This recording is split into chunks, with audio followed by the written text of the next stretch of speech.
Seigneur, toute la gloire est à toi, toi l'agneau de Dieu, grâce au sang duquel nous nous approchons avec assurance du trône de la grâce. Tu nous as ouvert une route nouvelle et vivante par ta propre chair. Tu as répandu ton sang pour nous donner libre accès dans le sanctuaire. Et nous sommes là grâce à toi. Nous te disons merci de tout notre cœur. Et grâce à toi, nous avons le Saint-Esprit. Grâce à toi, nous avons les Saintes Écritures. Grâce à toi, nous avons la possibilité de nous retrouver en tant que peuple, en tant qu'Église, pour t'écouter. Parle à nos cœurs, toi le divin berger. Continue de nous enseigner, de nous instruire, pour nous faire progresser dans ta volonté. Au nom de Christ Jésus, Amen. Gloire à Dieu. Vos acclamations sont vraiment...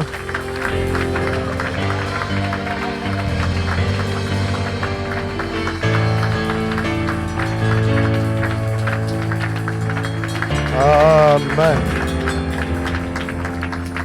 Le Seigneur est digne de nos acclamations. Il est digne de notre louange, de notre adoration. Alléluia. Avant de partager la parole de Dieu ce soir, je voudrais honorer un fils de Dieu, un serviteur de Dieu qui a fêté son anniversaire hier. Un jeune homme qui est bon et qui est fidèle, qui sert le Seigneur parmi nous de tout son cœur, en toute discrétion, mais il est très, très efficace. Je voudrais que nous célébrions le Seigneur pour l'ancien Hervé Lal.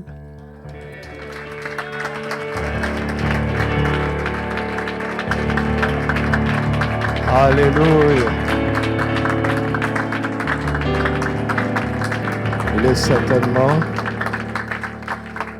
est certainement à sagesse maintenant. Tous ceux qui sont passés par les baptêmes ou par l'intégration savent combien il est efficace, n'est-ce pas? Il a un cœur de berger et nous rendons grâce à Dieu pour lui. Bon anniversaire, frère Hervé, et que la grâce de Dieu continue d'abonder sur toi, sur toute la famille, ta famille, et que l'onction du Saint-Esprit continue de grandir dans ta vie pour que tu sois toujours de plus en plus efficace dans l'œuvre que le Seigneur te confie chaque jour pour la gloire de Christ. Amen. Alléluia. C'est le dernier jour de notre mois de mai et nous allons donc terminer aujourd'hui notre résumé du séminaire que nous avons eu. Amen. Nous sommes en train de voir depuis quelques semaines, depuis le séminaire de Pentecôte à partir de Deutéronome chapitre 2, comment il y a des verbes dynamiques que le Saint-Esprit adresse à tous les conquérants vainqueurs, n'est-ce pas? Et à tous les intercesseurs stratégiques parmi nous. Le tout premier verbe, c'était de voir, se lever, se lever, se lever. Et le deuxième verbe, c'était de passer, partir, partir. Le troisième verbe, c'était le verbe passer. Le quatrième verbe, c'était de voir. Voir quoi? Voir comment Dieu livre nos ennemis, n'est-ce pas? Et il répand l'épouvante dans le camp adversaire. C'est seulement quand on a vu ça qu'on peut commencer la conquête et faire la guerre. Amen. Et nous avons vu ensemble que c'est dans l'intercession stratégique que nos yeux s'ouvrent. Et là, nous pouvons voir ce que Dieu a déjà fait. Car Christ a déjà tout accompli. N'est-ce pas? Il a déjà tout accompli. Nous ne faisons qu'avancer par la foi avec l'onction qu'il nous a donnée pour manifester ce qu'il a déjà accompli. Nous sommes là pour manifester. Par notre obéissance de la foi, quand nous agissons par la foi Et avec l'onction du Saint-Esprit, nous manifestons simplement. Si Christ n'a pas triomphé, nous ne triompherons pas. S'il a triomphé, nous ne devons pas échouer. Alléluia. Mais il faut voir ça pour se lever avec détermination, avec décision, n'est-ce pas? Partir avec sa direction, n'est-ce pas? Et progresser de gloire en gloire par le Saint-Esprit. L'intercession stratégique est donc l'élément essentiel. D'ailleurs, c'est un élément essentiel de notre thème de l'année, car c'est là où Dieu nous ouvre les yeux, c'est là où nous recevons ses fardeaux, c'est là où nous entendons le battement de son cœur, c'est là où nous voyons ce qu'il a déjà accompli et ce qui fait que nous avançons avec assurance. En toute simplicité, nous avons confiance que la victoire est dans notre camp. La peur est de l'autre côté. L'épouvante est de l'autre côté. Mais si tu n'as pas vu, l'ennemi peut t'intimider et te faire peur. Alors que c'est lui qui a peur. C'est lui qui tremble, n'est-ce pas? Il a été imagé par le serpent. Quand vous écrasez la tête du serpent, c'est là où le serpent s'agite. En règle générale, le serpent ne s'agite pas. Si vous voyez un serpent agité, c'est que sa tête a été écrasée. Mais tu peux fuir de loin en voyant l'agitation du serpent. Mais si tu regardes attentivement et que tu vois que sa tête est écrasée, tu n'as pas peur de cette agitation. Alléluia. Jéricho était barricadé, fermé, pourquoi? Parce qu'ils ont perdu courage. Rahab l'a dit aux espions, mais tu ne pouvais pas savoir.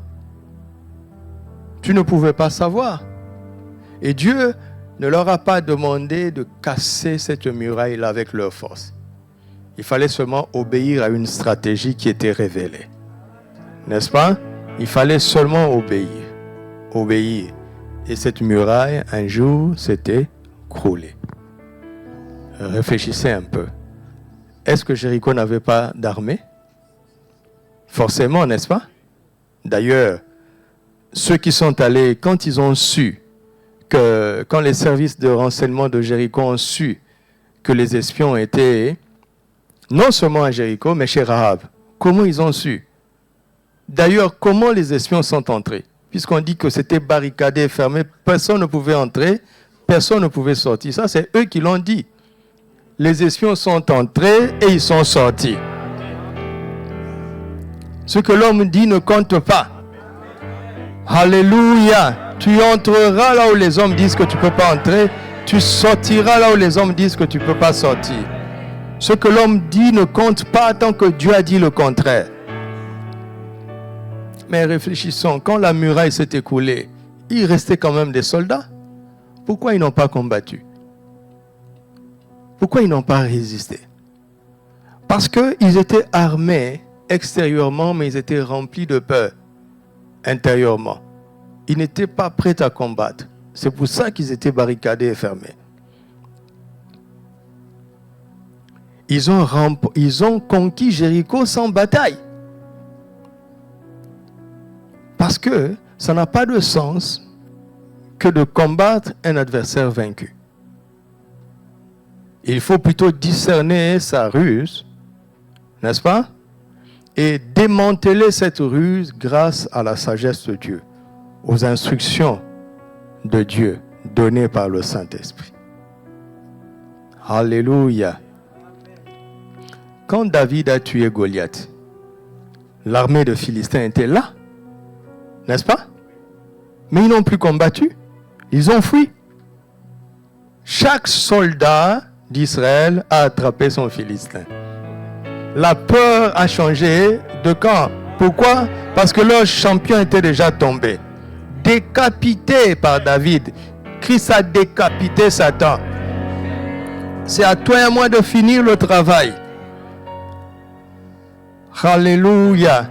Ça, ce sont des choses qu'il faut apprendre à voir. Et nous voyons ces choses quand nous méditons la parole de Dieu. Quand nous nous tenons simplement dans la présence de Dieu.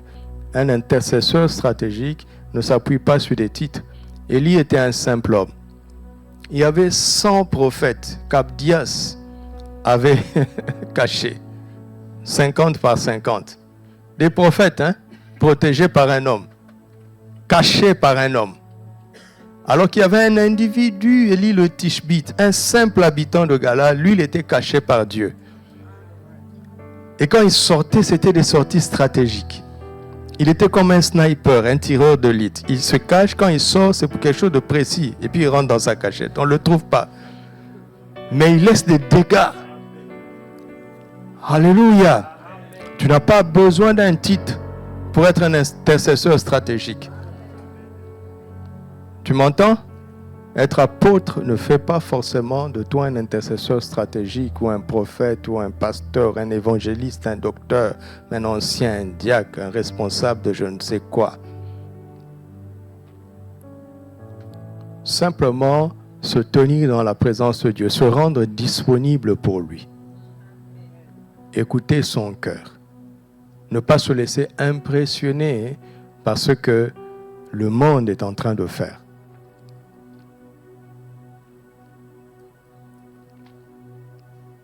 Ça, c'est ce que nous avons vu le jeudi dernier. Il y avait 7000 que Dieu s'était réservé qui n'avaient pas fléchi les genoux. Donc, c'était 7000 personnes de caractère. N'est-ce pas? Tu n'as pas besoin d'avoir une force de caractère pour être un intercesseur stratégique. Vous lisez bien, Élie n'était pas un homme fort de caractère. Il a tremblé devant une menace de Jézabel. Sa force dépendait du Seigneur. Ils n'ont pas fléchi les genoux, mais quelle différence ils ont fait? Rien, n'est-ce pas? Ils ont été reconnus comme prophètes, sans prophète, reconnus. Quelle différence ils ont fait? Rien. Ils étaient plusieurs, les 100 étaient 50 par 50, les 7000 étaient 7000 ensemble. Quelle différence ils ont fait? Rien. La force d'un intercesseur stratégique ne dépend pas de la communauté. Ça dépend du Seigneur. Alléluia. Seul avec Dieu, un homme vaut la majorité. Seul. Alors, qui est exclu ici? Personne. Personne. Si tu n'as pas de titre, tu es comme Élie. Il était un homme de la même nature que nous. Mais il savait pratiquer la prière stratégique. C'était ça sa force.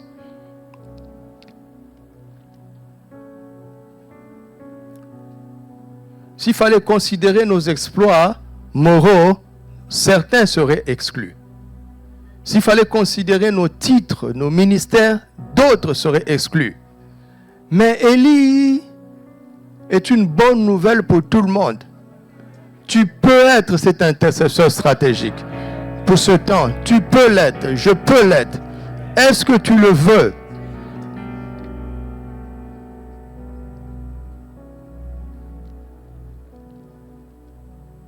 Se tenir simplement dans la présence de Dieu. Vous savez, un intercesseur ordinaire présente les fardeaux du peuple à Dieu. N'est-ce pas? Mais un intercesseur stratégique attend les fardeaux de Dieu pour le peuple. Ce n'est pas le même ministère. Ce n'est pas le même ministère. L'intercesseur ordinaire présente les fardeaux du peuple à Dieu. Parce que nous avons des fardeaux, oui ou non? Que quelqu'un les présente au Seigneur, c'est bien pour nous. N'est-ce pas? C'est bien pour nous. Et quand Dieu répond, ça nous satisfait seulement nous. Pas forcément Dieu. Mais l'intercession stratégique est différente. L'intercession stratégique attend les fardeaux de Dieu pour le peuple. Il n'a rien à présenter à Dieu si ce n'est sa propre vie.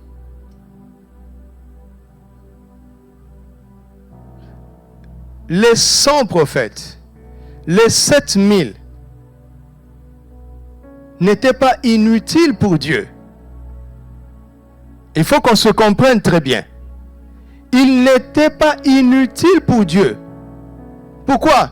Parce que quand Dieu voulait encourager son serviteur Élie, quand il voulait le remettre sur la bonne voie parce qu'il commençait à déprimer, il a fait allusion, il a permis la rencontre avec Abdias.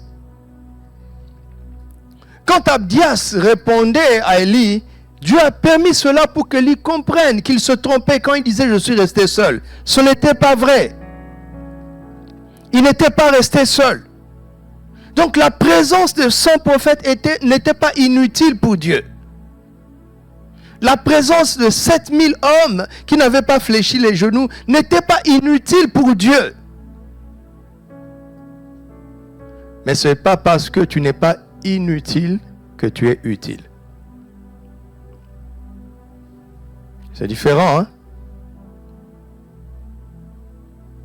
Il n'était pas inutile, mais seul Élie a été utile. Parce qu'ils n'ont pas fait de différence.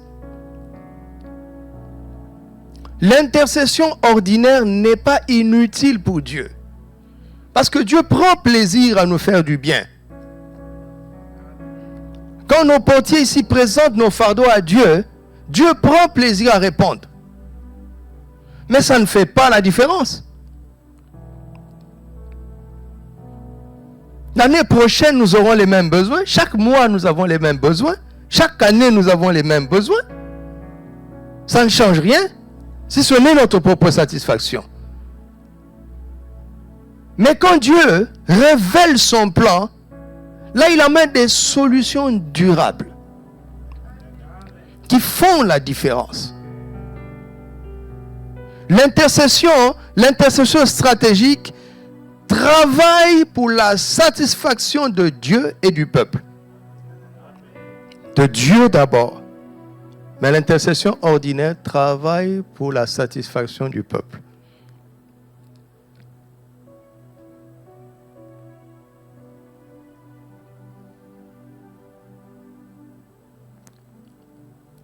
Vous savez, au-delà des choses que nous comprenons, comme papa nous enseigne, il y a quelque chose que je remarque.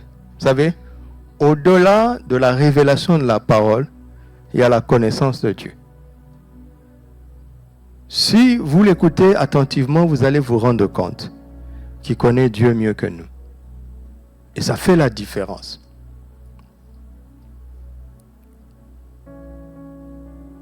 Le fait que Dieu intervienne pour répondre à nos besoins n'est pas une preuve qui nous approuve. Comment Dieu va dire à Moïse de commencer la guerre après 40 ans de prodiges? Parce que c'était 40 ans de prodiges depuis l'Égypte, les 10 plaies en Égypte. Et 40, prenons simplement la manne, rien que ça. Une provision quotidienne, nourrissant des milliers de personnes traversant le désert, des millions de personnes traversant le désert pendant 40 ans. Les abreuvant par un rocher qui les suivait. Vous savez, ils avaient un réseau d'eau potable qui les suivait. Le pain qui venait du ciel, qui les attendait chaque matin. Et de temps en temps, la caille, les viandes venaient. Rien que ça. Et si vous allez beaucoup plus loin, vous vous rendez compte que leurs chaussures ne s'usaient pas à leurs pieds. Personne n'est mort de maladie en Israël pendant 40 ans. Personne. Ils sont tombés à cause de leur murmure. Quand les serpents venimeux les ont mordus.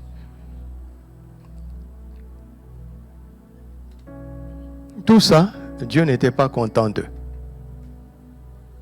Waouh! Cela veut dire que nous devons arrêter cet entêtement-là. Quand il dit son royaume d'abord, s'il vous plaît, nous devons accepter ça une fois pour toutes. Au lieu de le harceler pour le pain, pour le vêtement, pour ses besoins quotidiens. Le fait de le recevoir n'est pas un signe que Dieu nous approuve. Et l'intercession stratégique va vers les choses qui comptent pour Dieu.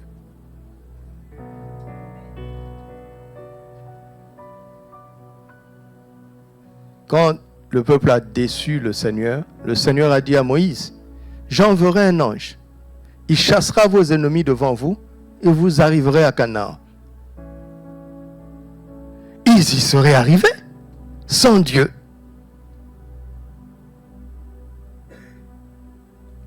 Puisque Dieu l'a dit, ils y seraient vraiment arrivés.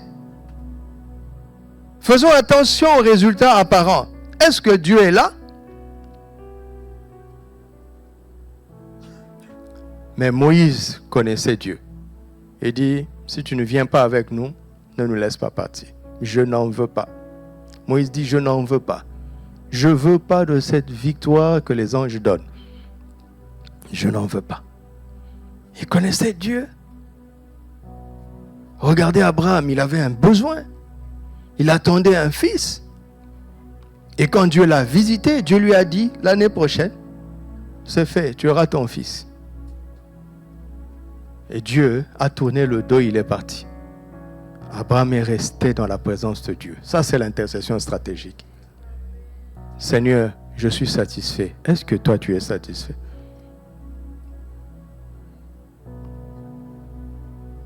Est-ce que tu es satisfait?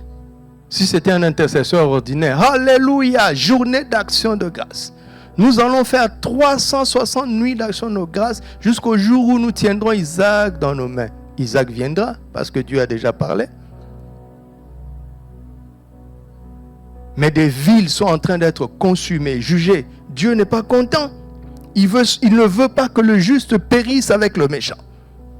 Qui va se tenir pour lutter dans la présence de Dieu afin que cela arrive?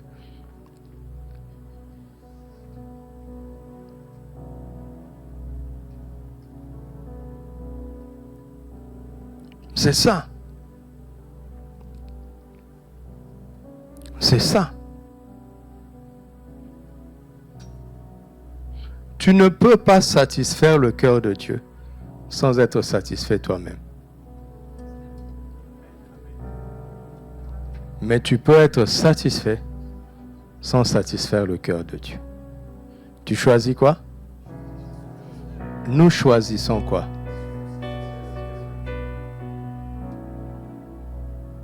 Donc, chaque personne qui a une occasion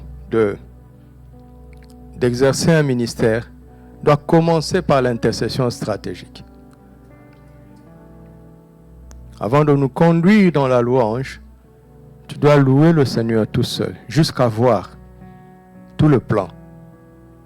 Avant de prêcher, tu dois te tenir dans la présence de Dieu, jusqu'à voir tout le plan. Même pour parler aux enfants. Pourquoi je dis même? Surtout pour parler aux enfants. Surtout pour parler aux enfants. Quel que soit ton ministère, le ministère est toujours public. Mais nous devons être des stratèges dans le ministère. Nous n'allons plus le servir de la même manière. Nous n'allons plus le servir traditionnellement. Nous n'allons plus le servir routinièrement. Est-ce que vous acceptez ça?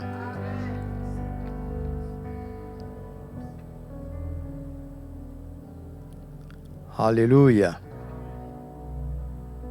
Alors, aujourd'hui, j'ai vu quelque chose dans la parole que je vais nous partager. Lisons Actes chapitre 9, les 22 premiers versets.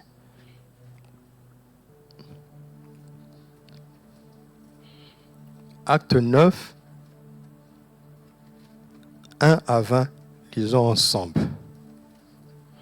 Cependant, Saul, respirant encore la menace et le meurtre contre les disciples du Seigneur, se rendit chez le souverain sacrificateur. On ne le nomme pas ici. On ne le nomme pas. Verset 2. Et lui demanda des lettres pour les synagogues de Damas, afin que s'il trouvait des partisans de la nouvelle doctrine, hommes ou femmes, il les amena liés à Jérusalem. Comme il était en chemin et qu'il approchait de Damas, tout à coup, une lumière venant du ciel resplendit autour de lui. Il tomba par terre et il entendit une voix qui lui disait « Saul, Saul, pourquoi me persécutes-tu » Il répondit « Qui es-tu, Seigneur ?» Et le Seigneur lui dit « Je suis Jésus que tu persécutes. Il te serait dur de réjamber contre les aiguillons. » Tremblant et saisi de foi, ouais, l'épouvante est passée de l'autre côté. C'est lui qui terrorisait les gens, c'est lui maintenant qui est terrorisé ici. Tremblant et saisi d'effroi, il dit « Seigneur, que veux-tu que je fasse ?» Et le Seigneur lui dit « Lève-toi, entre dans la ville et on te dira ce que tu dois faire. » Les hommes qui l'accompagnaient demeurèrent stupéfaits.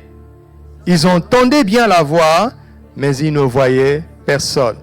Saul se releva de terre, et quoique ses yeux fussent ouverts, il ne voyait rien. On le prit par la main et on le conduisit à Damas. Il resta 3 jours sans voir et ne mangea ni ne but. Or, il y avait à Damas un disciple, un seul, nommé Ananias. Lui, on le nomme. On le nomme. Le Seigneur lui dit dans une vision, Ananias. Il répondit, me voici, Seigneur. Et le Seigneur lui dit, lève-toi, lève-toi. Va, sépare. Vous comprenez?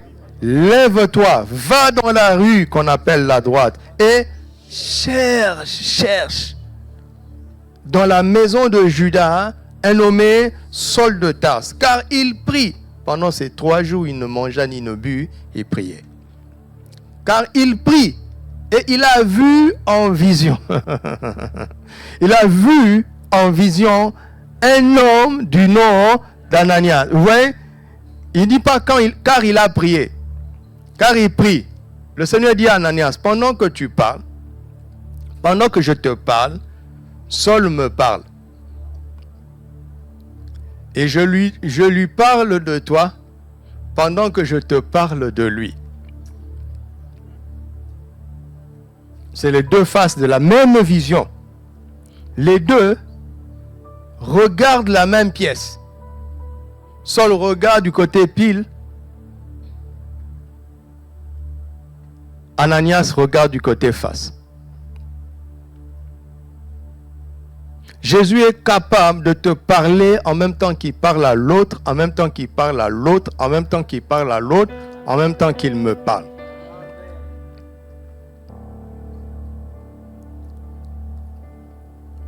Pendant que Saul prie, Jésus lui parle d'Ananias. Et pendant ce temps-là, Jésus parle à Ananias de Saul.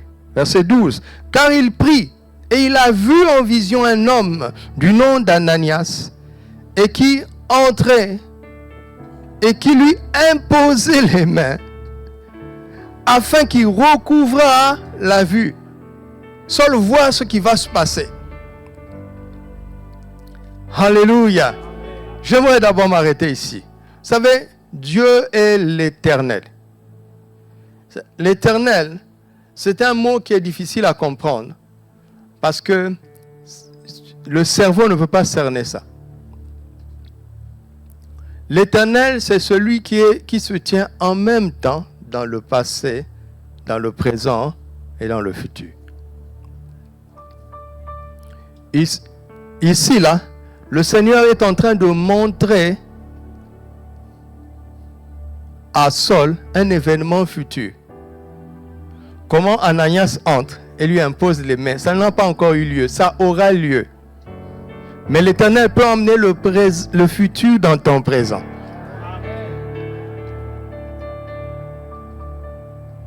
Nous aimons emmener le passé dans notre présent.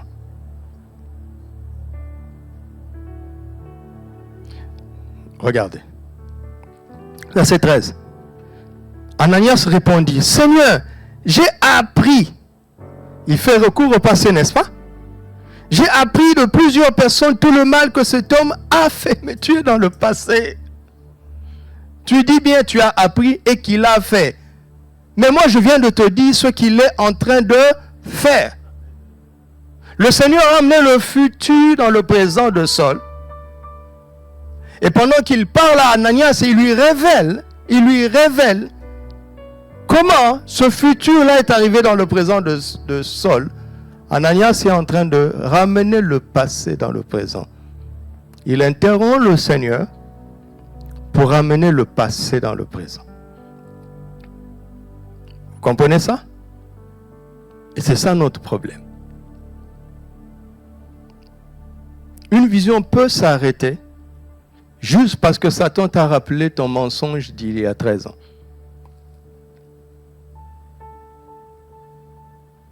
Alors, heureusement que nous avons l'évangile pour voir à travers l'évangile que Dieu ne se souvient plus de nos péchés. Tu réponds et le film continue. Seigneur, j'ai appris de plusieurs personnes tout le mal que cet homme a fait à tes saints dans Jérusalem. Ananias, nous sommes à Damas. Je dis ça parce que pour comprendre qu'on n'a pas besoin d'être parfait pour être un intercesseur stratégique. On a juste besoin d'être entier de tout notre cœur devant lui. Verset 14. Et il a ici des pouvoirs de la part de qui? Des principaux sacrificateurs pour lier tous ceux qui invoquent ton nom. Il a ici des pouvoirs. Mais le Seigneur va lui montrer que ici, là, c'est toi qui as le pouvoir.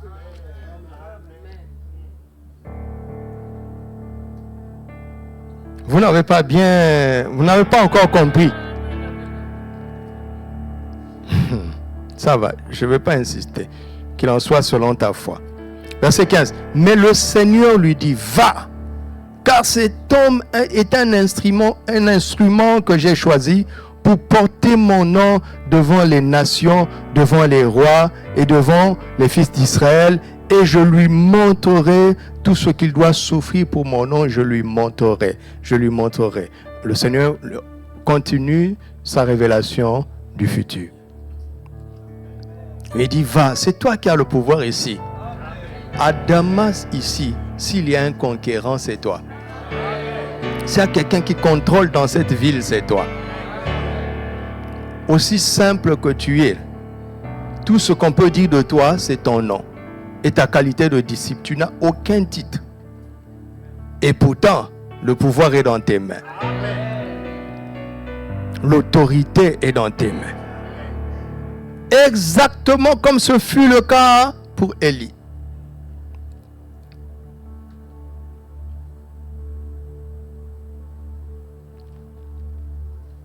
Verset 17. Ananias sortit. Il a obéi. Et lorsqu'il fut arrivé dans la maison, il fit quoi? Il imposa les mains à Saul en disant, Saul mon frère, le Seigneur Jésus qui t'est apparu. Comment tu le sais? Mettez-vous à la place de Saul. Donc tu es au courant. Le Seigneur Jésus qui t'est apparu sur le chemin par lequel tu venais m'a envoyé. Tu as été envoyé par le souverain sacrificateur. Moi, je suis envoyé par Jésus-Christ, le souverain sacrificateur. Envoyé contre envoyé, on va voir qui est le plus fort. Vous savez, hein, ce qui se passe ici, quand Paul est allé demander les autorisations auprès du souverain sacrificateur, il ne sait pas qu'il est en train de recevoir le pouvoir d'un gouvernement sortant. Parce que Christ venait d'accomplir et d'abolir la loi. Et il est devenu, lui, souverain sacrificateur selon l'ordre de Melchisedec. Regarde, un ministre te donne, signe une ordonnance. D'accord? Nous sommes le 30 mai. C'est le ministre en charge. il signe une ordonnance le 30 mai. Dans le cadre de ce ministère, cette ordonnance prévaut, n'est-ce pas? C'est pour ça qu'on appelle ça ordonnance. Ça vient d'un ordre. Mais s'il y a eu remaniement le 25 mai, cette ordonnance ne sert à rien. Parce qu'il n'a plus eu le pouvoir. Vous m'entendez? Jésus venait d'abolir la loi. Il a accompli la loi à la croix. Et quand il est allé au ciel, il a apporté son propre sang. Il est entré dans un tabernacle plus parfait, qui n'est pas fait de main d'homme. Il y a versé son sang. Il a rendu caduc l'ancien et il a inauguré le nouveau. Et voici le gouvernement sortant ignore qu'il a été remplacé. Ils continuent d'opérer avec leur souverain sacrificateur. Alors que nous avons présentement un souverain sacrificateur selon l'ordre de Melchisédek, Jésus-Christ lui-même. Saul a reçu des lettres de créance de la part d'un souverain sacrificateur déchu. Ananias reçoit des lettres de créance de la part d'un souverain sacrificateur établi.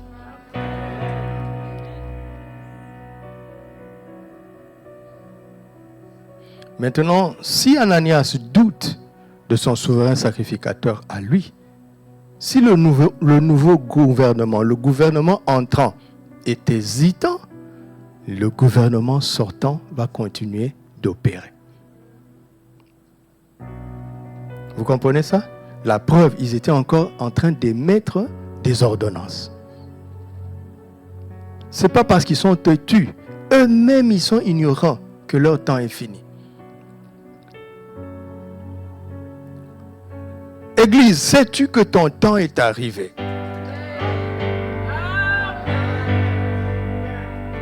C'est une question de révélation. Satan le sait, le Saint-Esprit le sait. Dans le monde spirituel, il n'y a pas d'ignorance. Le problème se trouve sur la terre. Et le problème, c'est l'ignorance de l'Église. Satan observe et il voit que l'Église ne sait pas.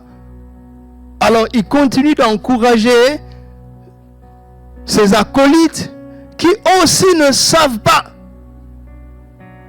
que le pouvoir a changé de main. Ananias ne savait pas.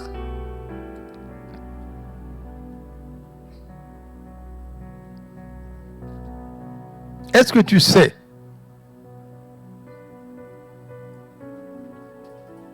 Vous voyez là où se trouve notre problème? Ouvre nos yeux, Seigneur, pour que nous voyions la réalité de ce que tu as déjà accompli. Alléluia. Nous sommes à quel verset? Verset combien? Verset 17. Ananias sortit et lorsqu'il fut arrivé dans la maison, il imposa les mains. Il imposa. Comprenez? Il imposa. C'est un verbe d'autorité. Il imposa les mains à Saul en disant: Saul, mon frère, le Seigneur Jésus qui t'est apparu sur le chemin par lequel tu venais m'a envoyé pour que tu recouvres la vue et que tu sois rempli du Saint-Esprit. Au même instant, il tomba de ses yeux comme des écailles et il recouvra la vue et il se leva et fut baptisé. Et après qu'il eut pris de la nourriture, les forces lui revinrent. Saul resta quelques jours avec qui? Les disciples. Il y avait donc beaucoup de disciples à Damas. Exactement comme du temps d'Élie. Il y avait beaucoup de disciples. Mais un seul a fait la différence. Le disciple nommé Ananias. Et aussitôt, Saul prêcha dans les synagogues que Jésus est le Fils de Dieu. Non, mais Dieu est un grand stratège, quoi. Le gars qui était venu terroriser les synagogues a changé de message. Non, mais Dieu est trop fort, quoi. Les synagogues de Damas l'attendaient avec des lettres pleines de menaces parce que son point d'appui, c'était les synagogues à Damas. Il l'attendait comme celui qui viendrait menacer la nouvelle doctrine. Et voilà, le gars arrive. On lui déroule le tapis rouge. On dit, vas-y, raconte-nous ça. Il dit, mais Jésus est le Fils de Dieu. Mais Dieu est trop fort. Il est trop fort. Tous ceux qui l'attendaient étaient dans l'étonnement et disaient, n'est-ce pas celui qui persécutait à Jérusalem ceux qui invoquent ce nom? N'est-il pas venu ici pour les amener liés devant les principaux sacrificateurs? Cependant, Saul se fortifiait de plus en plus et il confondait les Juifs qui habitaient à Damas, démontrant que Jésus est le Christ. Amen. Si ça, c'est pas la stratégie, je ne sais pas quel mot on peut mettre. Alléluia.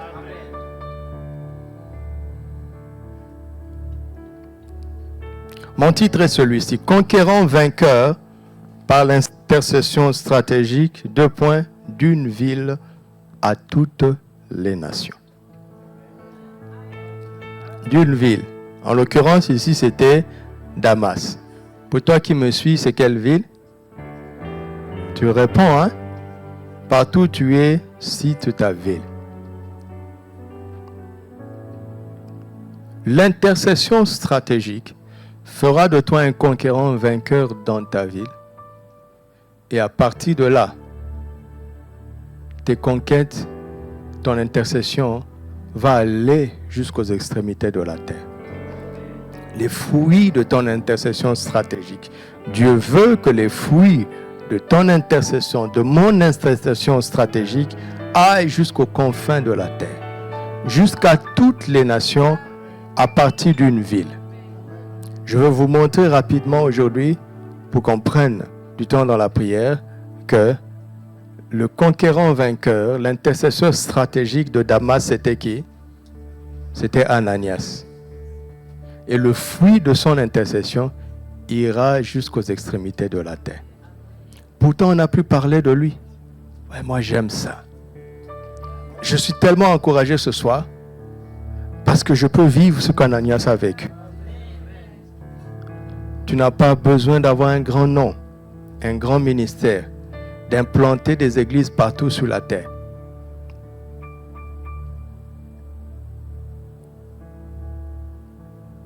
Est-ce qu'Élie a quitté Israël? Il était circonscrit quelque part, n'est-ce pas? Mais aujourd'hui, on parle de lui jusqu'aux extrémités de la terre.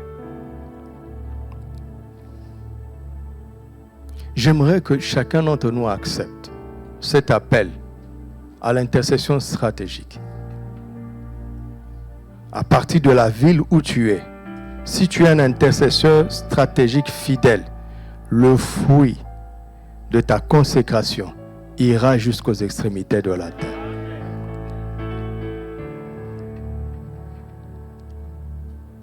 Parce que Dieu va orchestrer des rencontres, des arrestations en réponse à ta prière. Pour faire avancer son plan.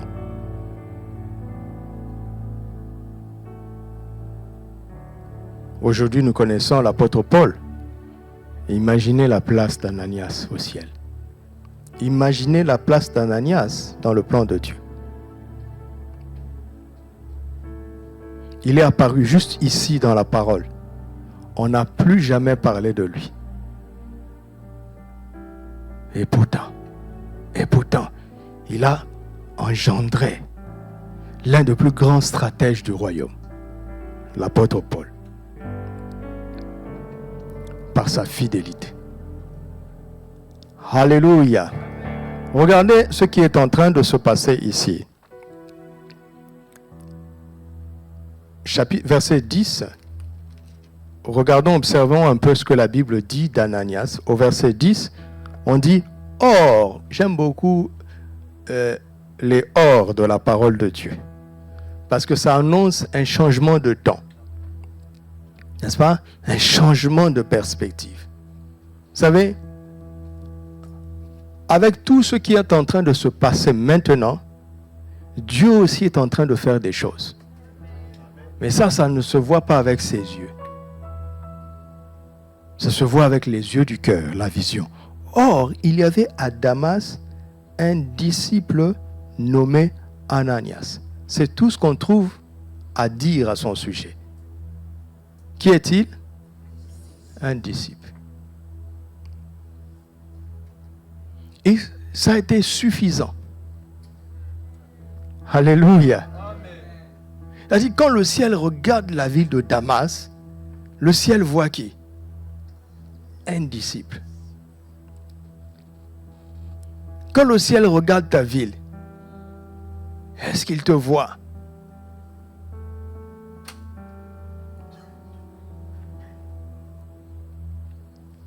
Les infos annoncent avec fracas la venue de Saul de Tarse. Mais le ciel annonce doucement la présence d'un disciple. Qu'est-ce que cela veut dire? Cela veut dire qu'avant que l'enfer, les ténèbres, envoient son champion, il y avait déjà un conquérant.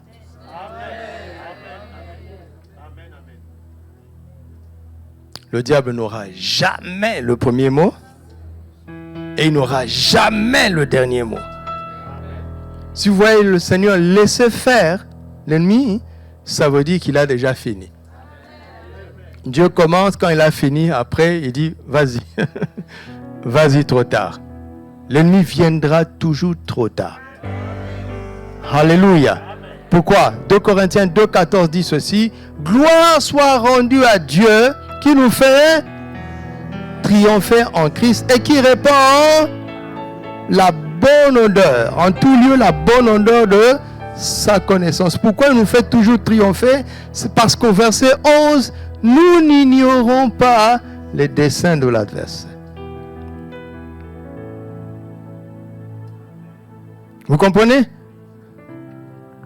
Tu imagines que tu affrontes un adversaire, tu sais exactement ce qu'il va faire avant qu'il le fasse. Mais il va être dépassé. N'est-ce pas? Il va frapper ici, tu sais déjà qu'il va frapper ici. Quand il feint de frapper à gauche, tu ne bouges pas. Parce que tu sais que ça là, il fait semblant. C'est ici qu'il va frapper et tu l'attends.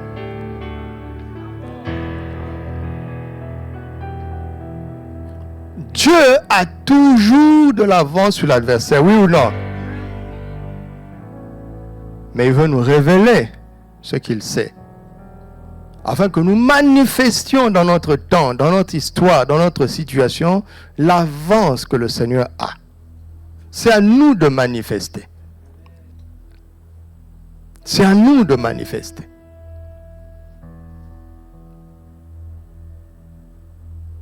Nous savons que toute chose concourt à notre bien. Mais comment on y arrive? Romains 8, 28. On y arrive parce qu'au verset 26, on avoue qu'on ne sait pas. Nous ne savons pas ce qu'il nous convient de demander dans nos prières. Mais le Saint-Esprit est là. Il est là. S'il sonde les profondeurs de Dieu, les œuvres du diable sont comme une feuille blanche à ses yeux. Le diable est transparent comme ça devant le Saint-Esprit. Mais il va parler à qui? À ceux qui se tiennent devant lui et qui disent. Vous savez, l'intercesseur ordinaire, quand il vient pour prier, il sait comment on prie. N'est-ce pas? Ah oui, surtout les guerriers de la prière là. Ouh, eux ils savent. Mais l'intercession stratégique, il ne sait pas. Il se tient là. Il attend. Il attend, hein? La chair n'aime pas ça. Même maintenant là, Si je ne parle pas pendant 10 secondes, vous allez commencer à regarder. N'est-ce pas? La chair n'aime pas le silence.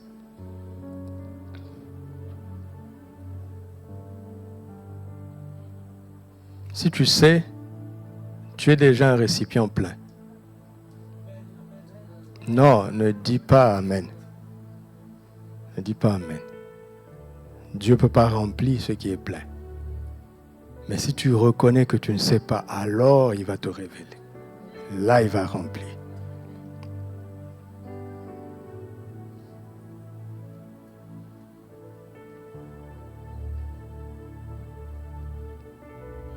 Saul ne savait pas qu'il y avait quelqu'un à Damas. Il y a quelqu'un à Casablanca. Il y a quelqu'un à Stat. Il y a quelqu'un à Gadir. Il y a quelqu'un à Horibga. Il y a quelqu'un à Paris. Pour que tu m'écoutes, Dieu veut que tu sois ce quelqu'un-là dans ta ville. Oh, je suis tout seul, il dit, comment? Tu ignores ma présence? Si je suis avec toi, alors nous sommes la majorité. Alléluia. Il ne savait pas. Paul ne savait pas. Voici, il vient, il respirait la menace, n'est-ce pas? C'est-à-dire qu'il a emmené une atmosphère de menace. Mais il va rencontrer quelqu'un qu'il appelle mon frère. Il est imperméable à sa menace. Il est rempli de paix. Il appelle son ennemi son frère. Damas était déjà conquis par la paix. La menace ne pouvait pas triompher. De quoi remplissez-vous votre ville? Hein? Avec quoi remplis-tu ta vie? Avec quoi remplis-tu ta maison? Avec quoi remplis-tu ta ville? Si tu l'as rempli de paix, la menace viendra, mais ne trouvera pas de place. Si tu es rempli de foi, l'inquiétude viendra, elle ne trouvera pas de place. Si tu es rempli de vie, la mort viendra, elle ne trouvera pas de place. Damas ne savait pas qu'il y avait quelqu'un qui l'avait rempli de paix. Tellement rempli de paix que quand la menace est venue, Jésus devait l'arrêter. Jésus en personne. Il avait quelqu'un à Damas. Il s'appelle Ananias. A-t-il quelqu'un dans cette ville? Quel est son nom? Je ne parle pas d'une communauté. Hein? Je ne parle pas d'une communauté. Vous m'entendez? Actes chapitre 22, verset 12. Verset 12.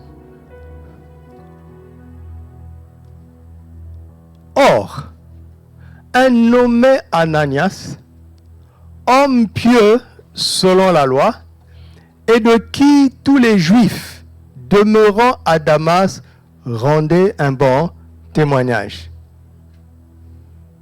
Ça, c'est son passé. Avant d'être disciple de Christ, d'accord? Il était un Juif pieux, de qui tous les Juifs rendaient un bon témoignage. Je commence à comprendre pourquoi Saul avait choisi Damas pour aller y répondre sa menace. Parce qu'il y a eu une conversion stratégique. Vous avez lu ça?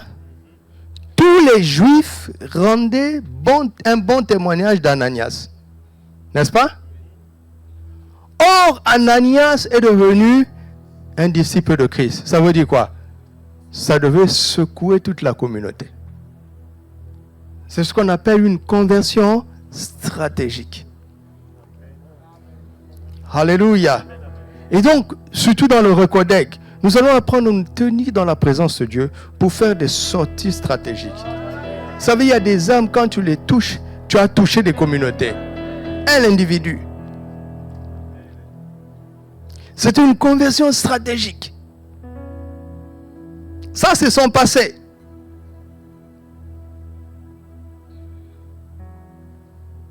Quand il est devenu disciple, ça a secoué la communauté.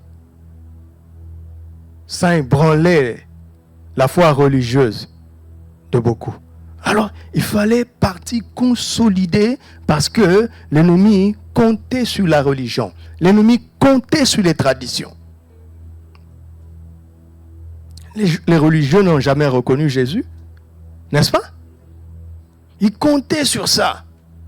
Et le Seigneur, nous ne savons pas quand est-ce qu'il a été converti. Qu'est-ce qui s'est passé? On ne parle pas. Mais je fais cet exercice avec vous pour que vous voyez comment le Saint-Esprit peut dire beaucoup de choses en peu de mots.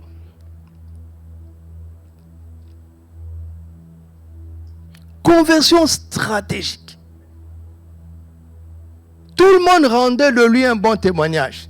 Donc il pouvait s'appuyer sur ça. Vous connaissez ma piété dans la loi juive, vous le savez fort bien.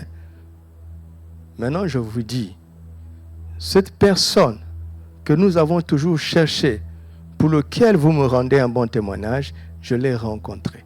Il s'appelle Jésus.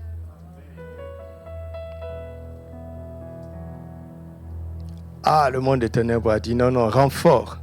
Les principautés de Damas ont dit ça chauffe. Quartier général, ça chauffe ici. Il faut un renfort. Ils ont cherché leur champion, il s'appelle Saul de Tarse. Il arrive trop tard. Il y a un intercesseur stratégique à Damas. Dieu s'est servi de son témoignage pour montrer que Jésus est la vérité. Et sans bruit, il est là, à son poste. Sans bruit, sans titre.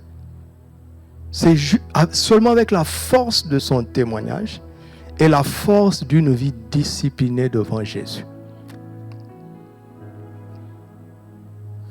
Vous entendez?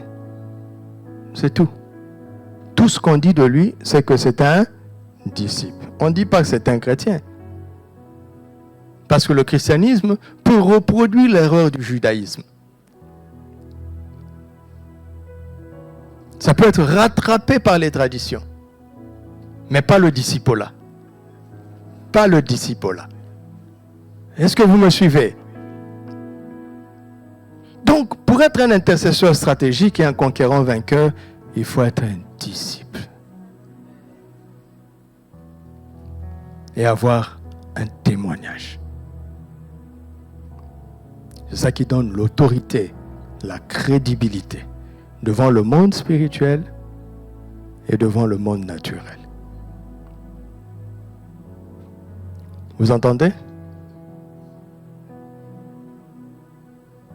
C'était une conversion stratégique ici.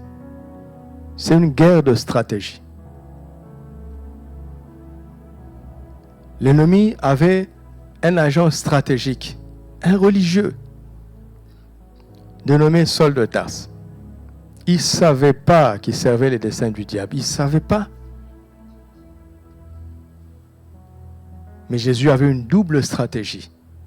Il avait un disciple et il avait prévu de transformer Saül en disciple. Donc, c'est comme un piège qu'il avait tendu au diable pour récupérer son Paul.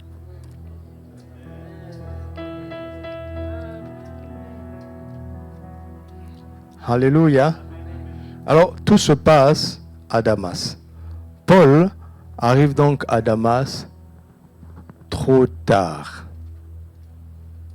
pour l'adversaire, mais juste à temps pour le Seigneur. Vous m'entendez? Le Seigneur n'agit jamais ni trop tard ni trop tôt. Il agit toujours au bon moment. Donc, même la folie de Saul de Tarse était contrôlée par le Seigneur. Il fallait qu'Ananias soit prêt pour le rôle qu'il allait jouer. Et quand le temps est arrivé, le Seigneur a permis que Saul arrive. Quand Saul arrive, il arrive trop tard pour le diable. Damas était déjà conquis. J'espère que vous comprenez mon langage. Il n'avait aucun titre, il n'avait pas d'église, mais il avait conquis Damas. il a commencé d'abord par son témoignage quand il était juif. Et dès qu'il est devenu disciple, ça y est, c'était fait. Tu peux conquérir ta ville en restant dans ta chambre. Tu m'entends? Donc, Saul de Tarse arrive trop tard pour l'adversaire, mais il arrive juste à temps pour le Seigneur. Juste à temps. Je veux vous le montrer maintenant en reconstituant les faits. La scène que nous avons lue dans Actes chapitre 9 revient 3 fois dans la parole de Dieu, dans les livres des Actes. Si Dieu répète les choses, cela veut dire que c'est important. Cette scène a été répétée 3 fois, dans Acte 9, dans Acte 22 et dans Acte 26. Alors, j'ai essayé de rassembler pour reconstituer les faits. Commençons au Acte 26, versets 16 à 18. Regardez avec moi. Acte 26, 16 à 18. Le Seigneur parle à Saul, il dit, « Lève-toi et tiens-toi sur tes pieds, car je te suis apparu pour t'établir ministre et témoin des choses que tu as vues et de celles pour lesquelles je t'apparaîtrai. Je t'ai choisi du milieu de ce peuple et du milieu de païens vers qui je t'envoie, afin que tu leur ouvres les yeux, pour qu'ils passent des ténèbres à la lumière et de la puissance de Satan à Dieu, pour qu'ils reçoivent par la foi en moi le pardon des péchés et l'héritage avec les sanctifiés. » Ça, vous ne voyez pas ça dans Acte 9. C'est-à-dire, quand Saul a dit, « Seigneur, que veux-tu que je fasse ?» C'est ça que le Seigneur lui a dit.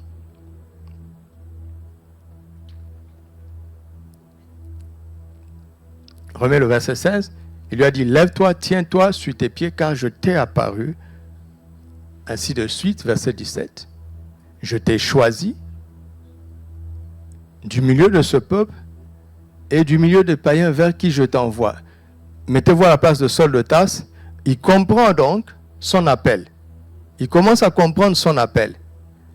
Verset 18. « Afin que tu leur ouvres les yeux, mais lui-même il ne voit pas.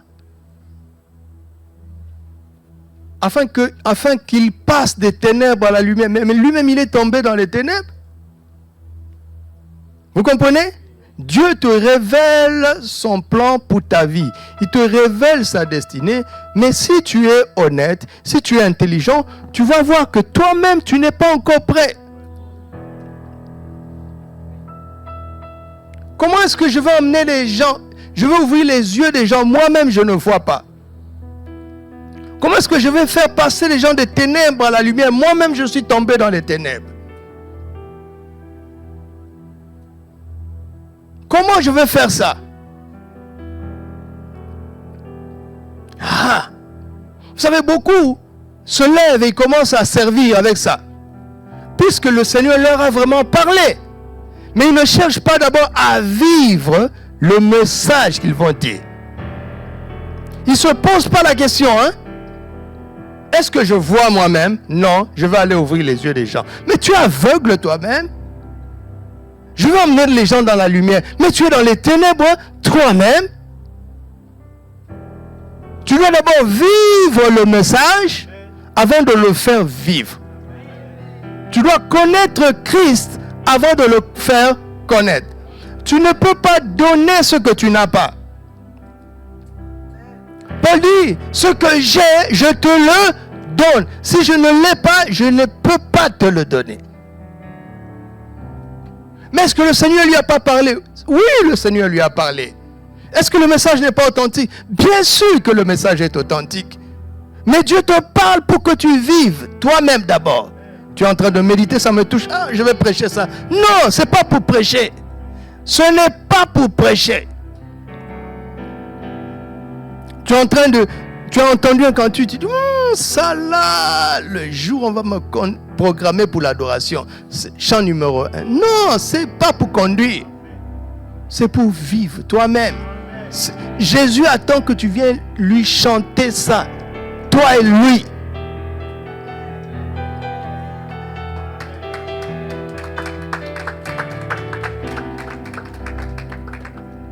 Oh Seigneur, alors comment je veux faire?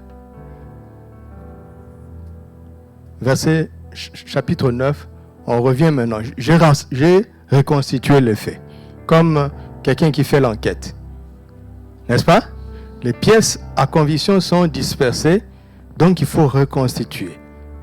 9-12, verset 12.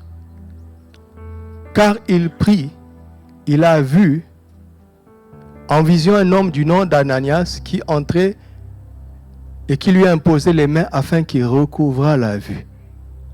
Ah, parce qu'il a dit, Seigneur, que veux-tu que je fasse?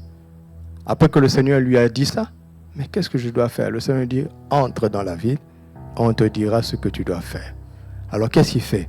Il entre dans la ville, certainement qu'on l'a guidé, parce qu'il ne voyait plus, jeûne et prière. Et dans ce jeûne et la prière, le Seigneur va ouvrir d'abord les yeux de son cœur et il voit la solution. Quelqu'un va lui ouvrir la vue. Si on t'a ouvert la vue, tu apprends par cette personne comment ouvrir la vue aux autres. Tu comprends? Jamais Dieu appelle des maîtres. On commence toujours par le disciple.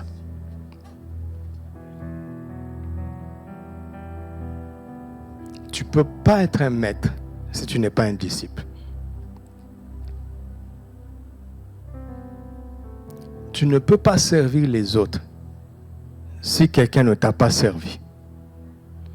Tu ne peux pas apprendre aux autres si on ne t'a pas appris. Ça s'appelle apprendre l'humilité. Ta destinée est authentique, ton appel est authentique, mais il faut que tu te soumettes à quelqu'un. Si tu te soumets à quelqu'un, on se soumettra à toi. Et tu ne seras pas un mauvais maître, parce que tu sais te mettre à la place de l'élève pour avoir été élève toi-même. Si tu as eu un mauvais maître, tu comprends comment c'est douloureux d'avoir un mauvais maître. Et tu feras en sorte à ton tour d'être un bon maître.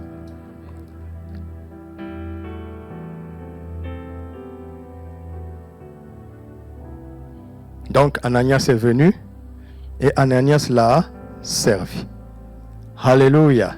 Et dans ce texte, c'est beau, je vous l'ai déjà montré. Si tu remontes à partir du verset 10 et au verset 19, vous voyez, en fait, c'est la rencontre des deux visionnaires. N'est-ce pas? J'aime les rencontres, vous le savez, non? J'aime les rencontres parce que ça m'apprend beaucoup de choses. Paul qui prie, il voit. Ananias aussi, il prie, il voit. N'est-ce pas? Dieu maintenant va orchestrer la rencontre de ces deux visionnaires. Il va emmener le visionnaire senior à rencontrer le visionnaire junior. Il va faire que le conquérant senior va rencontrer le conquérant junior. Il va faire que l'intercesseur stratégique senior va rencontrer l'intercesseur stratégique junior. Pourquoi? Parce que le senior va faire grandir le junior.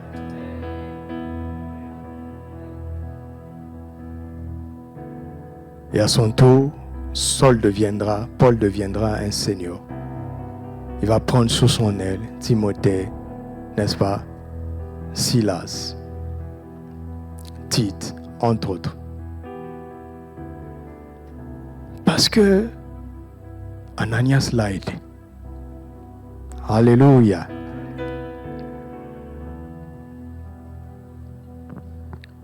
Lorsque vous lisez ça, vous vous rendez compte que quand Ananias est en train de parler à Saul, il est en train de lui dire ce que Saul avait entendu directement du Seigneur.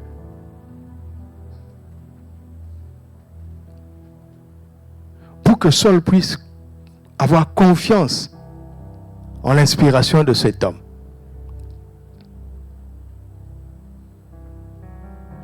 Et il va lui dire, il va mieux expliquer, n'est-ce pas, ce que le Seigneur avait dit sommairement à Paul.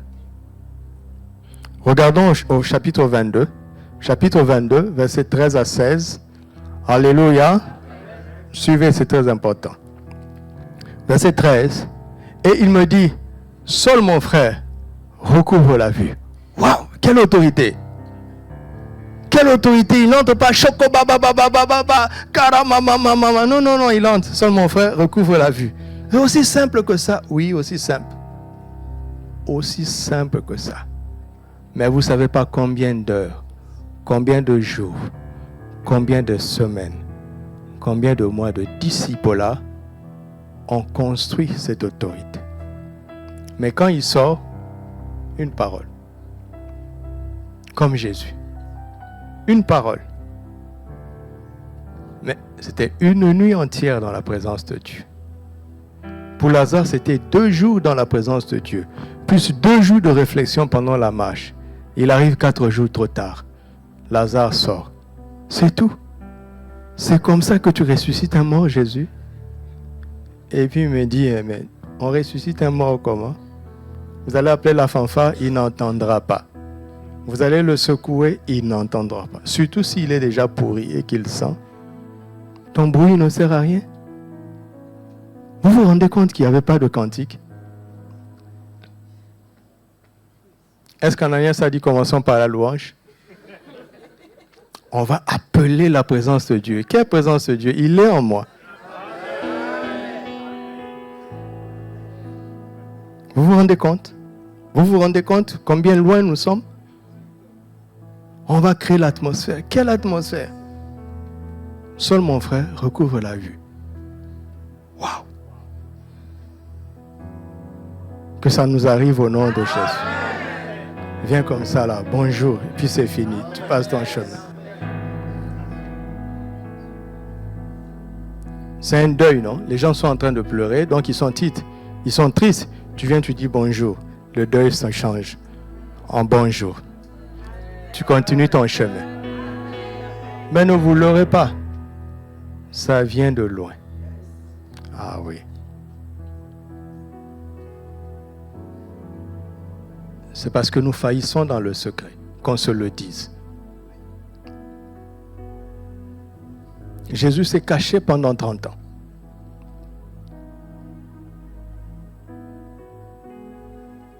Au même instant, je recouvrais la vue et je regardais. C'est Paul qui parle. C'est son témoignage. Il dit, vous n'avez qu'à croire ou pas. Écoute, moi je l'ai vécu. Le gars est venu, il a dit, Saul mon frère, recouvre la vue. Et au même instant, je recouvrais la vue. Je ne sais pas si je suis tombé, si j'ai eu des frissons, si j'ai senti du feu. Non, au même, il a parlé et puis c'est arrivé. Waouh! Et il dit, qui parle ici? C'est Ananias qui parle à Paul. Le Dieu de nos pères t'a destiné. Vous voyez? T'a. C'est ce qui me fait comprendre que le il là, c'est Ananias. Si c'était Dieu, Dieu dirait, moi le Dieu de tes pères, je t'ai destiné. Vous comprenez? Il arrive. Vous avez à l'esprit tout ce que Dieu a dit, le Seigneur a dit à Paul, au verset 9, au chapitre 9, qui révèle à Acte 26. Vous avez à l'esprit, n'est-ce pas? Il a un plan extraordinaire. Il doit ouvrir les yeux des gens. Lui-même, il est aveugle. Il doit les emmener, les faire passer des ténèbres à la lumière. Lui-même, il est dans les ténèbres. Comment je veux faire, Seigneur? Que veux-tu que je... Comment je vais faire ça? Il dit, rentre dans la ville et on te dira. Moi, le Seigneur, j'ai fait ma part. Je vais t'envoyer un de mes disciples. Il va compléter. Il va compléter l'explication. Il faut qu'un humain vienne t'expliquer ça pour que tu comprennes que c'est vraiment accessible aux humains. Et il vient, il dit, Dieu, mais Ananias, tu n'étais pas là. Il dit, tais-toi, c'est moi qui contrôle Damas. Donc assis-toi et écoute-moi. C'est moi qui contrôle Damas. Le Dieu de nos pères t'a destiné. Je parle de ta destinée à connaître sa volonté. Oh, mais Jésus ne m'a pas dit ça directement. Je suis en train de t'expliquer ce que Jésus t'a dit. Je suis un senior, tu es un junior. Tu as vraiment bien vu, tu as bien entendu, mais tu n'as pas tout compris. Alors humilie-toi, assis-toi, tais-toi et écoute. Le Dieu de nos pères t'a destiné à connaître sa volonté, à voir le juste. Je ne t'ai pas ouvert les yeux juste pour que tu aies des visions. La grande vision, c'est de voir Christ le juste. Ne te détourne pas de lui, parce que, ayant nos regards fixés sur Jésus, l'auteur et le consommateur de notre foi, et à entendre les paroles de sa bouche, car tu lui serviras de témoin auprès de tous les hommes. Ah bon? Vous avez entendu ça? Auprès de qui? Tous les hommes. Tu dis à Ananias, il dit, assis-toi, écoute. Écoute. Comment moi, Saul, je vais servir de témoin? Regardez les épîtres aujourd'hui. Regardez les épîtres. Paul nous sert jusqu'à aujourd'hui. Paul t'a jamais rencontré, il m'a jamais rencontré. Pourtant, il nous parle. Quel est ce chrétien à qui Paul ne parle pas? C'est Ananias qui lui fait comprendre ça. Il dit, tu n'as pas vu, entendu pour rien. C'est pour être un témoin de Jésus. Et cette affaire, ce n'est pas seulement à Damas.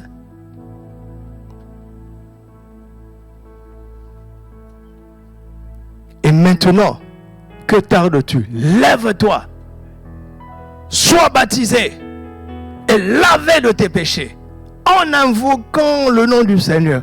Paul est en train d'apprendre. Est-ce que vous sentez ce que je suis en train de vous dire? Le Seigneur lui avait dit que tu vas enseigner le pardon de péché, la conversion à Dieu. Le Seigneur lui avait dit ça, non? Mais comment ça se passe? Ça se passe. Ananias lui montre. Sois baptisé et lavé de tes péchés en invoquant le nom du Seigneur. Quand il va écrire plus tard dans Romains 10, quiconque invoquera le nom du Seigneur, il a appris ça de qui?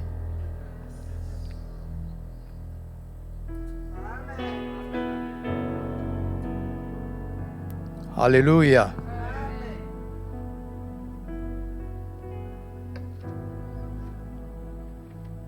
Donc, il y a beaucoup de choses dans cette rencontre-là.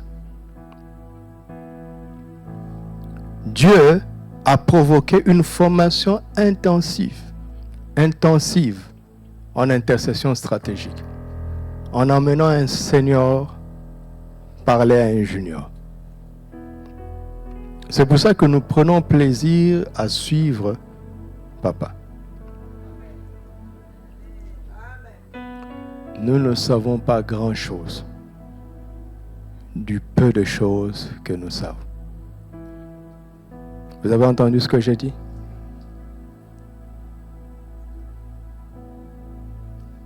L'intercession stratégique te fait te tenir devant Dieu.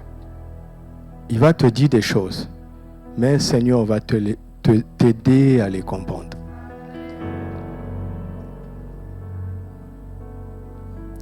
Vous entendez? Alléluia. Et vous lisez dans Acte 22, de là, Paul va retourner à Jérusalem pour recommencer le plan de Dieu comme Jésus l'avait dit. Parce que,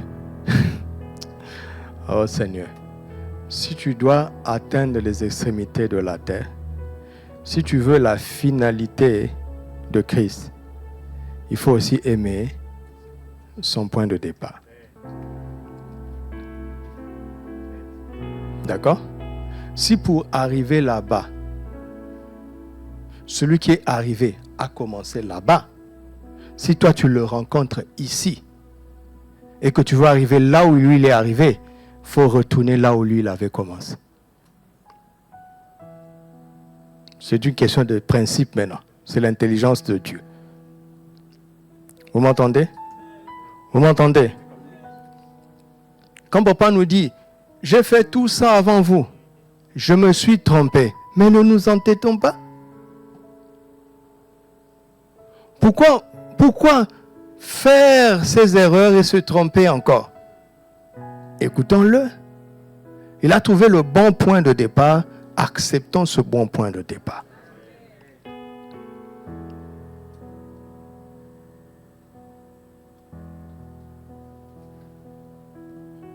Et si vous lisez bien la Bible, entre Damas et Jérusalem, il y a 3 ans en Arabie. Il est allé se cacher.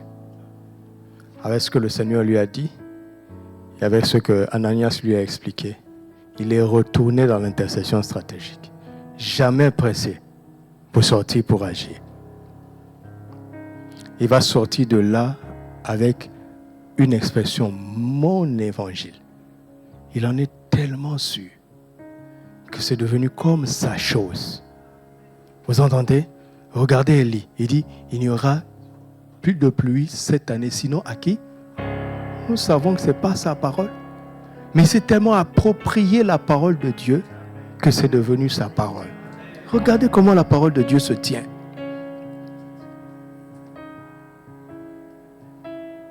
Regardez comment elle se tient. Si on suit ça, on va y arriver. Donc ta ville t'attend. Ma ville m'attend. Où que tu sois, là où tu m'écoutes, de la ville où tu m'écoutes, cette ville t'attend.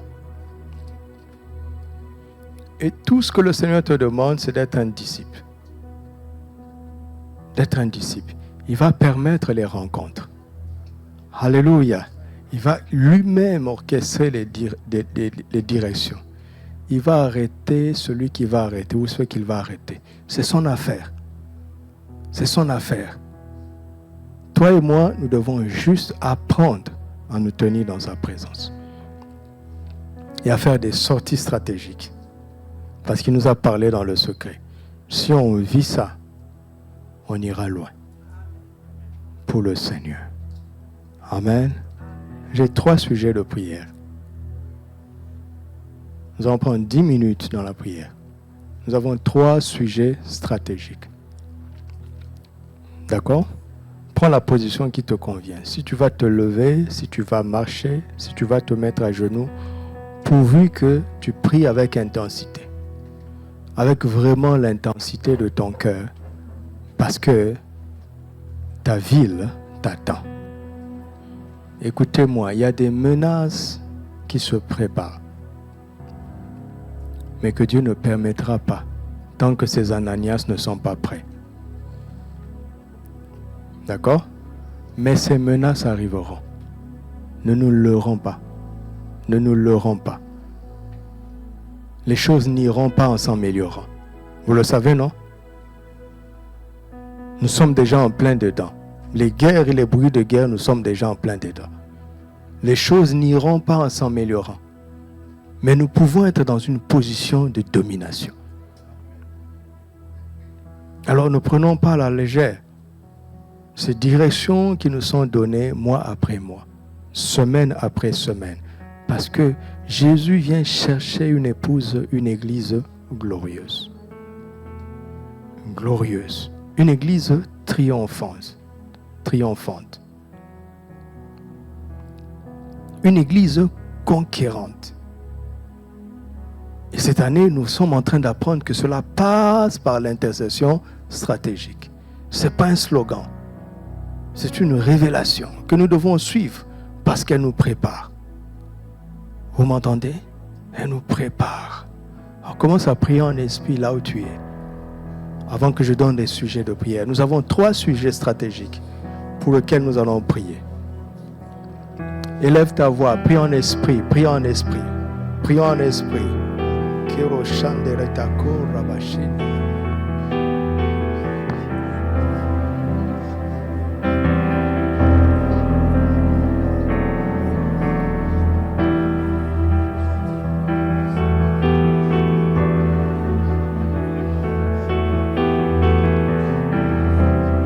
Là où vous êtes, élevez vos voix, priez. Priez avec assurance, priez avec zèle, priez avec foi, avec intensité de cœur. Là où vous êtes.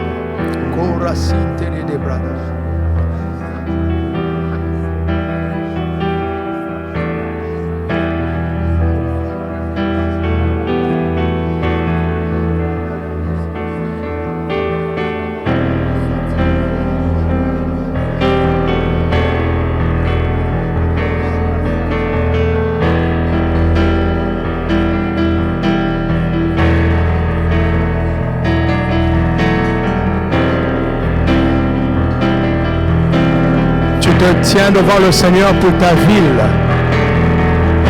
Chacun se tient devant le Seigneur pour sa ville. Pour sa ville, pour sa ville. C'est le minimum. Une ville, c'est le minimum.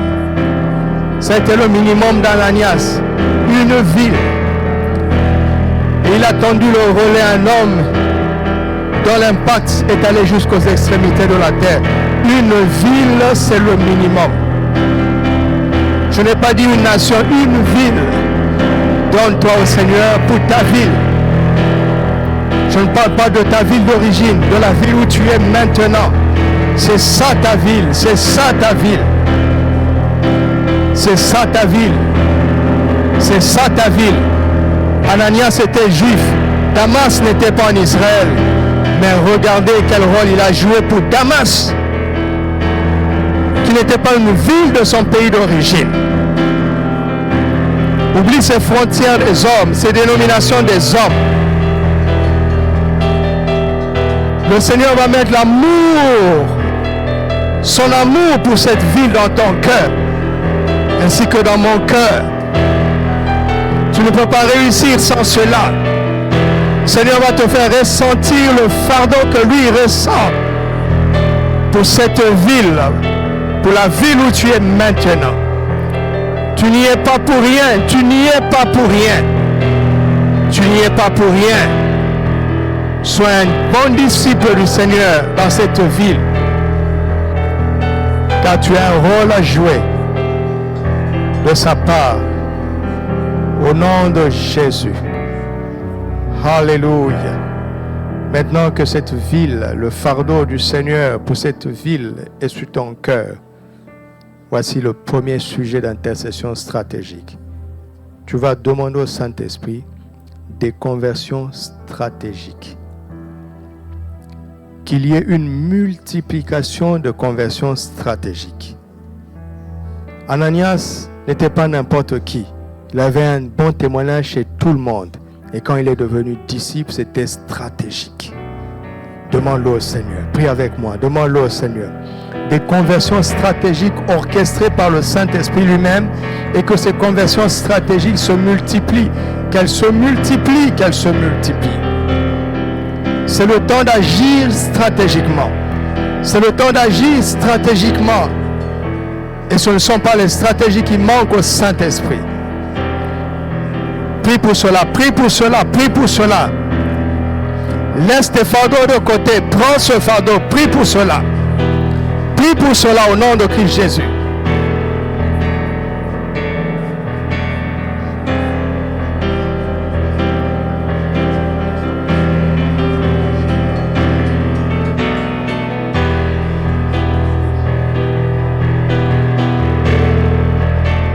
Saint-Esprit, tu connais cet homme, tu connais cette femme, tu connais ce jeune, tu connais cette personne regardée comme âgée, mais dont la conversion aura un impact.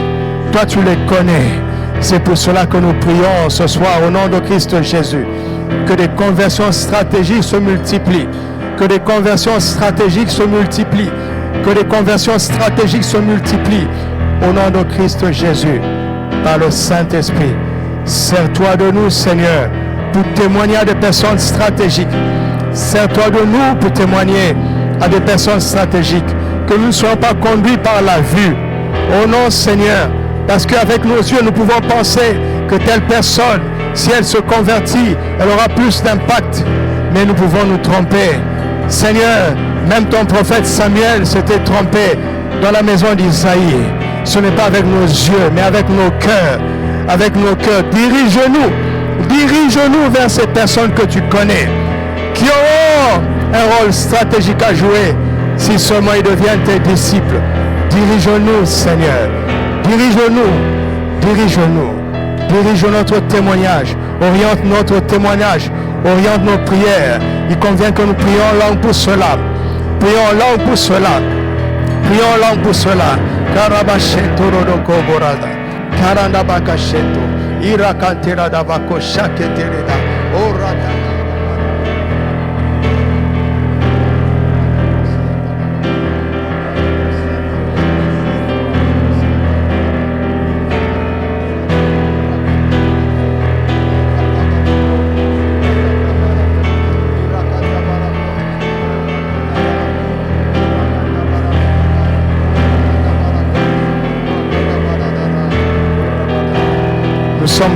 ne sommes pas en train de parler. Nous ne sommes pas en train de parler des personnes qui ont forcément un titre dont nous pensons que s'ils se convertissent, ça va changer quelque chose. Non, ne soyons pas charnels. Nous ne parlons pas de ça. Dieu connaît les cœurs des gens. Il a déjà un plan, il a des stratégies, il a déjà désigné des personnes, il a des livres qu'il a déjà écrits. C'est de cela dont nous parlons. Que le Saint-Esprit se serve de nous, qui nous dirige vers ces personnes-là, au nom de Christ Jésus.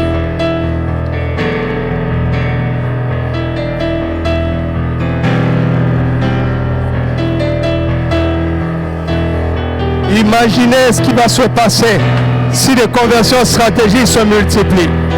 Imaginez. C'est ce que le Saint-Esprit veut. Et il va le faire. Il va le faire. Alléluia. Alléluia. Gloire à Dieu. Gloire à Dieu. Gloire à Dieu. Ce deuxième sujet, il faut que tout le monde se tienne debout. Parce que c'est une prière d'autorité. Nous allons faire une prière simple. Nous allons demander des arrestations par le Seigneur lui-même de toute personne stratégique pour l'adversaire. Toute personne qui joue un rôle stratégique pour l'adversaire dans notre ville, dans ta ville, que le Seigneur lui-même l'arrête. Vous m'entendez? Vous m'entendez? Il y a des gens que nous pouvons minimiser, mais qui jouent un rôle très stratégique pour l'adversaire dans ta ville. Encore une fois, nous ne sommes pas charnels, mais le Seigneur le connaît. Que toute personne qui joue un rôle stratégique pour l'adversaire, que le Seigneur l'arrête lui-même, comme il a arrêté Saul de Tarse. Élève ta voix maintenant. Fais cette prière au nom de Christ Jésus.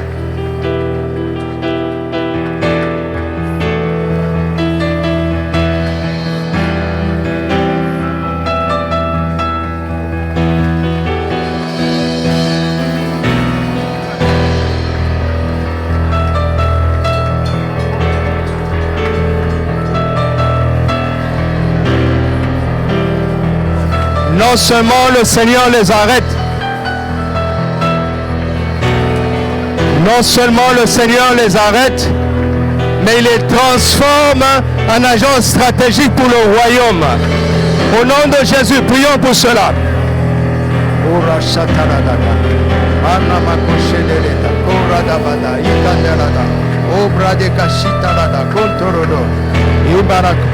J'espère que tout le monde m'entend en ligne.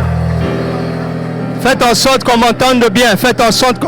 Priez, continuez de prier. Carabas.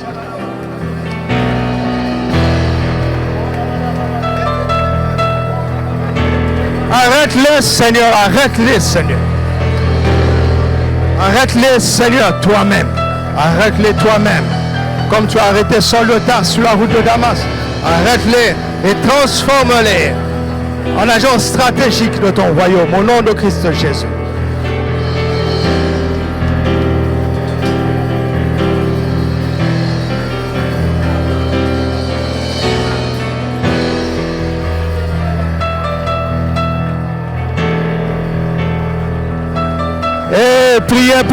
Priez pour cela, c'est important.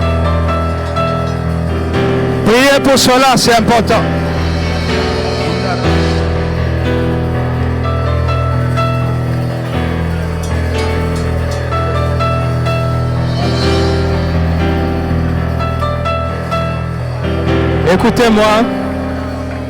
Écoutez-moi, toujours dans cet ordre d'idées. Vous savez, la prière de l'Église est puissante. Hérode a arrêté Jacques, l'Église ne priait pas, Jacques a été décapité. Puis il a arrêté Pierre, l'Église s'est levée, Pierre a été libéré. Le ministère angélique a été libéré par la prière incessante de l'Église. Nous sommes en train de prier pour que le Seigneur arrête les personnes stratégiques de l'adversaire. Est-ce que vous savez que l'adversaire aussi arrête les personnes stratégiques du Seigneur? Pierre était un agent stratégique qui était en prison. Nous allons prier pour que toute personne stratégique pour le Seigneur qui a été arrêtée par l'ennemi soit libérée au nom de Christ Jésus. Prions pour cela au nom de Christ Jésus.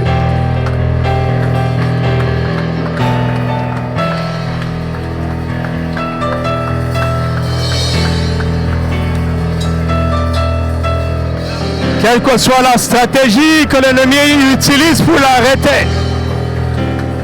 Quelle que soit la stratégie. Ça peut être la prison, ça peut être les limitations, ça peut être la maladie, ça peut être le péché, ça peut être le scandale. Peu importe, qu'ils soient libérés au nom de Christ Jésus. Et qu'ils continuent leur mission, qu'ils ne s'arrêtent pas en route, qu'ils ne s'arrêtent pas, qu'ils aillent jusqu'au bout de leur mission.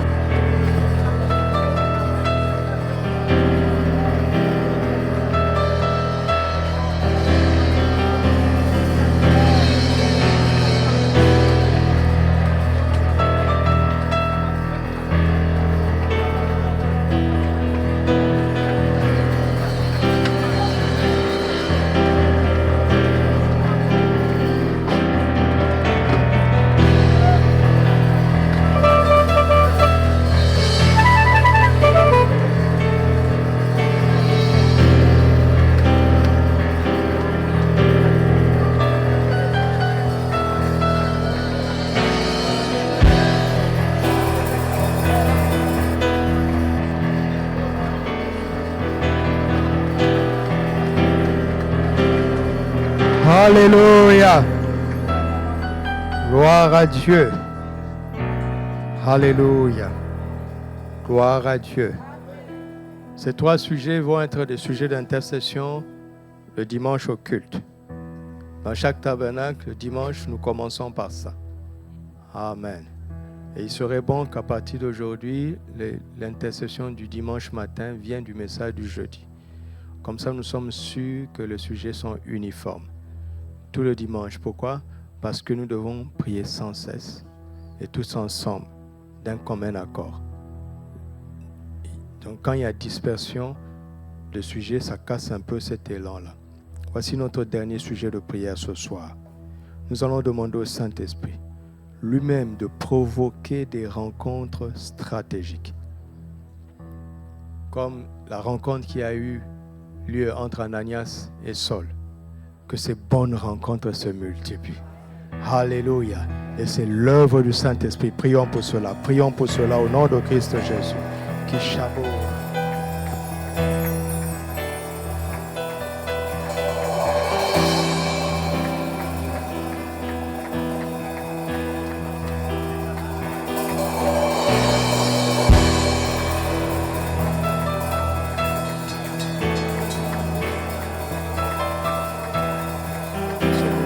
Que ces rencontres se multiplient, que ces rencontres se multiplient, que ces rencontres se multiplient, Saint-Esprit.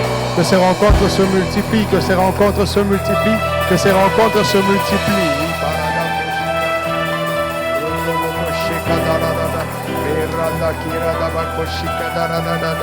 Qu'un intercesseur stratégique rencontre un autre, qu'un visionnaire rencontre un autre, qu'un conquérant rencontre un autre, qu'un disciple rencontre un autre, qu'un témoin rencontre un autre et qui se reconnaissent, que nous nous reconnaissions les uns les autres, que nous nous aiguisions les uns les autres et que dans toute humilité, que nous apprenions de ceux qui ont de l'avance sur nous, au nom de Christ Jésus. Oh Rabakunta Barashindara Baba Kondoro do Boshakarada Ibaraba Shekarada Bara Kondoro do Boshadarada Erebe Kontarada Bashikaterada Ibarada Kosheketerada Ibarada Koro do Bosheketerada.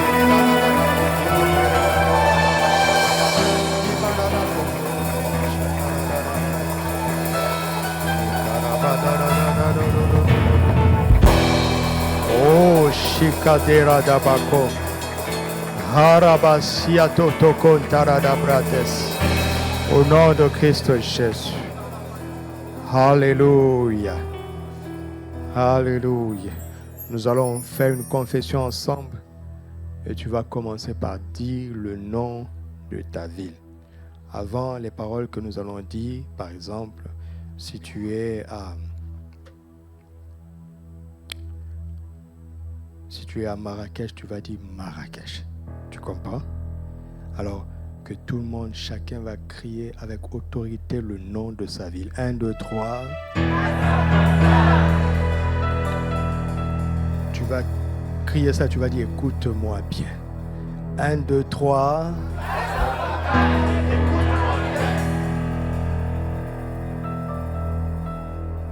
Je suis un disciple de Christ. Établi dans cette ville. Comme un intercesseur stratégique. Simplement par mon témoignage.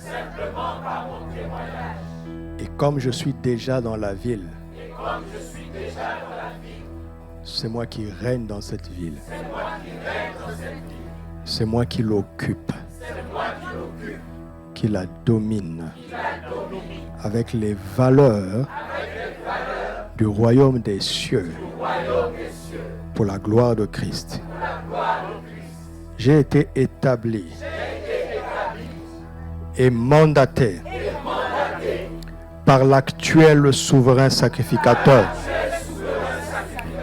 Son nom est Jésus-Christ. Toute autorité préalable est déchue. Au nom de Jésus, je règne ici en toute simplicité, en toute humilité, avec la foi, l'espérance, l'amour et l'onction du Saint-Esprit. Je me tiens dans la présence de Dieu pour recevoir ces fardeaux. Pour toi, ma ville. Tout autre projet vient trop tard. Car j'occupe déjà. Je remplis déjà cette ville des desseins du Seigneur. Au nom de Christ Jésus. Alors, Saint-Esprit, ouvre mon entendement. Illumine les yeux de mon cœur. Ouvre la bouche de ma foi pour dire ce que j'entends de toi, ce que tu me montres et ce que tu m'ordonnes d'annoncer. Je remplis ma ville de la parole du Seigneur que je prononce comme étant ma propre parole. De même que Élie a dit sinon à ma parole. De même que Paul a dit mon évangile. Ainsi moi aussi, je veux m'approprier dans le lieu secret la parole de Dieu jusqu'à devenir sa bouche pour ma ville en toute simplicité par la grâce de Dieu. Seigneur, aide-moi à être un bon disciple, un disciple fidèle qui ne déserte pas de son poste stratégique. Je laisse derrière mes propres fardeaux pour embrasser tes fardeaux avec joie, car je sais que tes fardeaux prennent en compte mes fardeaux. Me voici, Seigneur, pour te satisfaire. Je ne veux plus retourner en arrière. Garde-moi dans cette onction. Garde-moi dans cette conviction. Garde-moi dans cette révélation. À partir de cette ville, jusqu'aux extrémités de la terre, au nom de Jésus. Amen.